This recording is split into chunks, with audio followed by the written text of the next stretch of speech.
Welcome to Got Invention Radio. I'm your host, Brian Freed. Today is July 24th, 2018. My guest is Mindy Bickel. She is from the U.S. Patent and Trademark Office, and she is from the Office of Innovation Development. She is the Associate Commissioner. Welcome to our show, Mindy. Thank you so much, Brian. It's really a pleasure to be with you.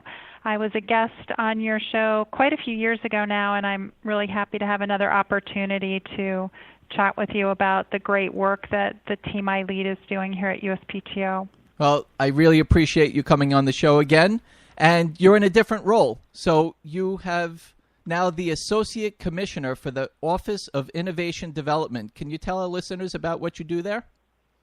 Sure. Well, I became the Associate Commissioner here almost 3 years ago, and every day I get to walk into this office and lead a team of dedicated professionals who really enjoy assisting inventors with what can seem a daunting patent application process.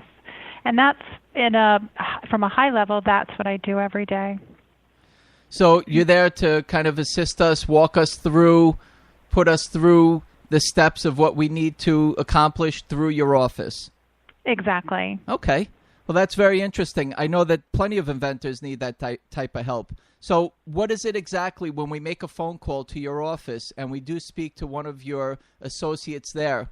If you could just kind of walk us through what they actually do to help us. Well, let me start from a higher level and first tell you what our mission is here in OID. And our mission is to help ensure that the patent application process is transparent and accessible. So our team accomplishes that mission in two ways. We first have a pro se assistance program, and then we also have an outreach and education program. Okay. So when I come in the morning, our team is frequently already on the phone with inventors answering questions that range from general filing questions to arranging one-on-one meetings for an inventor who wants to come in with part of an application that he or she has already written. And that's the arm of our Pro Se Assistance Program. So we'll answer questions that come in via email, via telephone. Sometimes people just show up at the guard station outside our door and say, hey, I want to meet with somebody about my patent application. Interestingly, from my perspective, when most people are on vacation, we seem to get a lot of those walk-ins because they come to D.C. to visit family and, hey, I'm going to stop by the patent office. So that's that team. That's what they focus on. So, and then we have, go ahead. No, Mindy, so it's very interesting. So whether, and if you don't mind, what does pro se mean? Because if I have, let's say, a patent agent or a patent attorney that I'm working with, can I still use your office? Right. So pro se is how we refer to somebody who wants to file a patent application without the assistance of an attorney or agent. Mm-hmm. Now, if you're planning to use an attorney or agent, you can call us before you all have filed, and you can still ask us general filing questions. If you want someone to help you understand from a high level what's involved in this anyway, before you go to your attorney or agent, we do have people contact us. Once you start working with your attorney or agent and begin the filing process, we don't have those kinds of conversations with you because really the person who should be communicating with the office about your application is your attorney or agent. So even, however, I will say, I'll give you a caveat. If you have an attorney or agent and you have a general question along the way, what does a petition mean? What does an extension of time mean? You can call us and ask us that question. We just won't talk to you about your particular situation. Okay, but you'll provide us information of where, let's say, our patent status is. So we do answer status inquiries. You can actually get that information yourself on our website.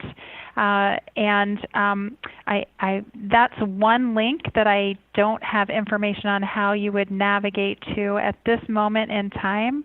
But while we're talking, I can find that out for you. But that's something you can easily get on your own, and we encourage applicants to get that information on their own because it's almost instantaneous. So before you before your application has received its first official response from the office, you can click on a link that is called First Office Action Estimator, and it will give you an idea of how long in that particular technology applications wait to get their first action from us.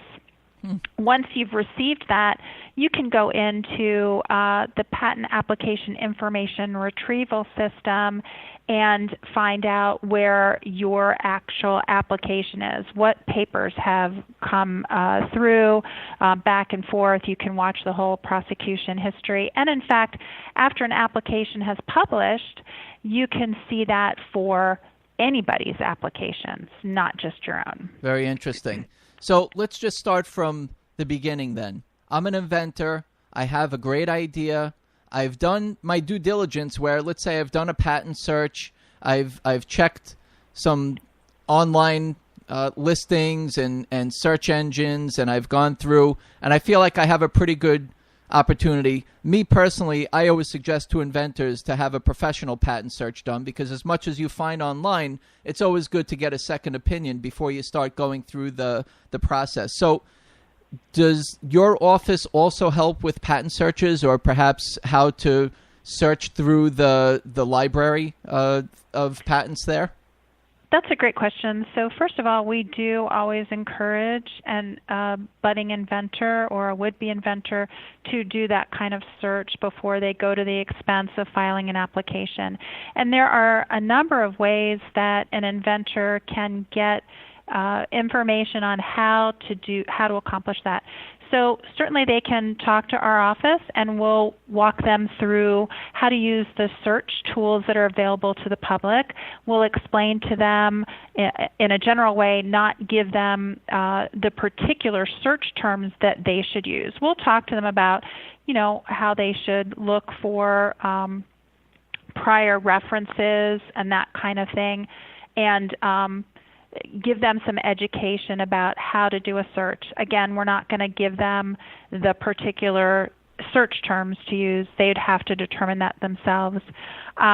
Another place they can go, actually, there are a number of patent and trademark resource centers around the country. There's one, Brian, near you on Long Island. Mm-hmm.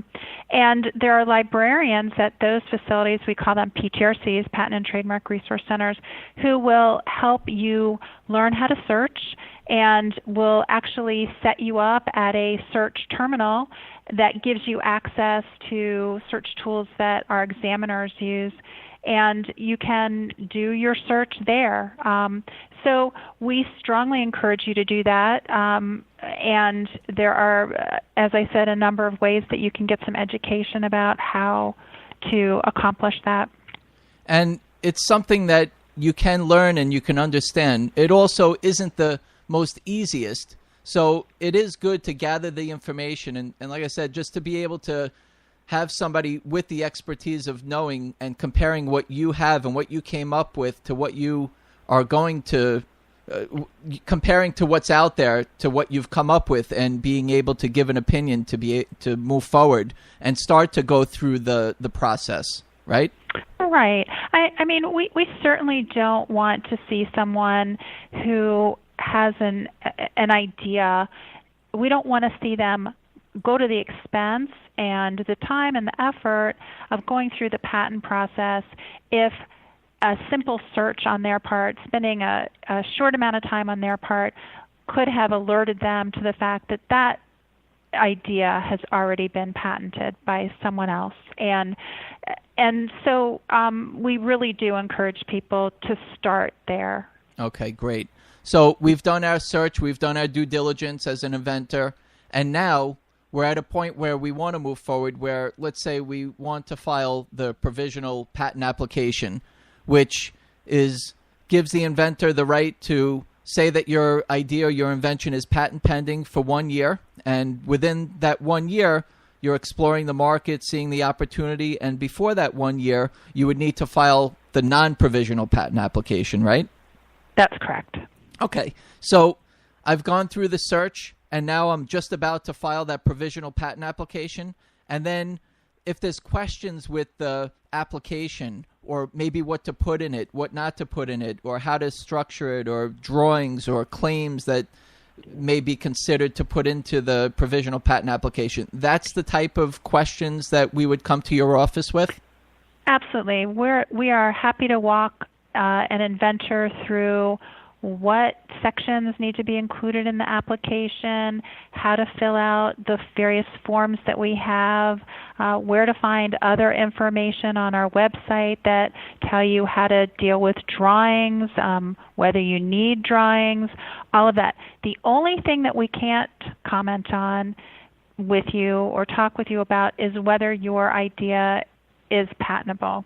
So we have to leave that aside, but everything else, I will tell you, Brian, that something that seems to hang up a lot of pro se inventors is our application data sheet. So that includes things like your name, co-inventors, other personal information, priority information if you filed in a previous application.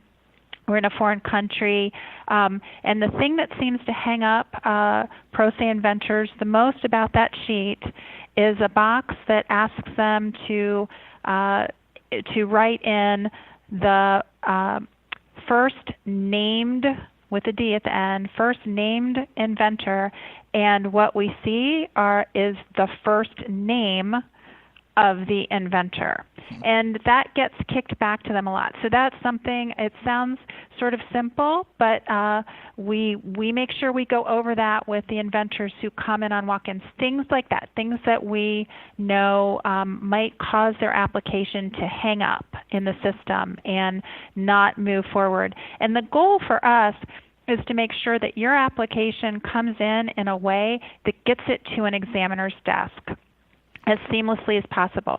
We don't want somebody to have to deal with, let's say, a notice of missing parts because they didn't include an abstract or some other thing that is required in their application. We want them to understand everything that they need to have in that application from a structure perspective so that it can get to an examiner's desk and they can find out whether or not they have a patentable invention as quickly as possible. Understood. So as an inventor, I can come to your office during office hours and see somebody from your team. I can also call up and speak to a representative from your office and navigate me through the process. Or I can also go onto the website, which we haven't announced yet, which is, I'm there all the time, U.S. Patent and Trademark Office website, which is uspto.gov. And anything that you need is right there. And it's very, very easy to navigate, me as an inventor on this side and me suggesting to other inventors to go on the website. They always find what they need on there, and it's really simple.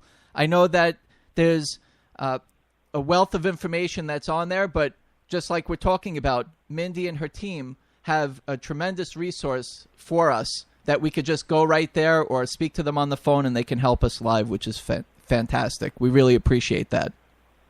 Yeah, and I have to say that the team here really feels gratified when they're able to help someone. They really enjoy what they do, and they talk about it to each other afterwards. And they just really, if you interact with any of them, you'll see that they really enjoy what they do. And one thing I want to add or note, you can just sort of show up, as I said, at the guard station right outside our particular office.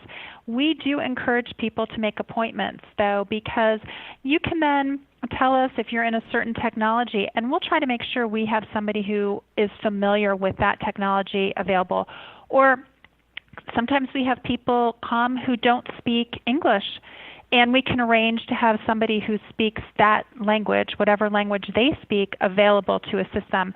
So it's better for the inventor if they make an appointment with us so we can make sure that the right person is available. Or sometimes, unfortunately, somebody will appear at 4:30 p.m. on a Friday in August, and it's maybe not so easy for us to find somebody who's here to help them at that time. But if they make an appointment, we for sure will have somebody ready to assist. Excellent. So we've spoken about the Pro Se program that's in your office. What other programs do you have to offer the inventors? So the other side of our office is focused on outreach and education.